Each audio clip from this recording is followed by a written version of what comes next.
I think there's another question right up here. Yes, sir. So we're in this very rich neighborhood here with all this venture capital and all this research.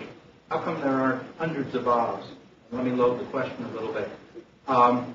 You know, the issue is relevant to, is there friction still between the scientists and the capitalists in the research area and academia preventing this? Why aren't there more entrepreneurs like Bob Langer, and does that have something to do with the ecosystem? Okay.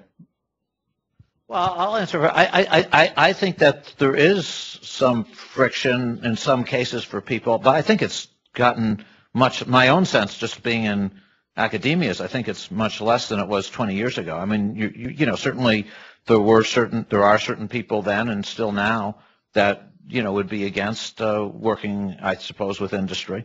But I think that number has decreased significantly from 1980 to today. Maybe one other comment, which is there is only one Bob, so let's be clear. But to Bob's model, you know, Bob has introduced, we talked about David Edwards, and David has now started another company besides starting Mend. There's, you know, Bob's great relationship with Ram Sessikaran, Bob's great relationship with Elazar Edelman.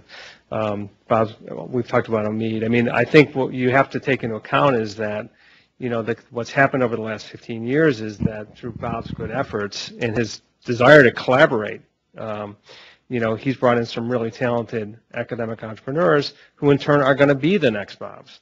So, you know, and we're quite pleased by that, right? And we have this great fortune of having worked with many of them. So I think we're going to see more of them. And as Bob said, I think the reason why there's less friction now, again, I want to throw, is because of Bob Langer, because I think he demonstrated that, in fact, you can be an academic, you can start a company, you can take that technology forward through a commercial vehicle, and do it in an appropriate, goodwill, you know, a win-win scenario. And so I think by example, he's created this sort of the model for others to pursue.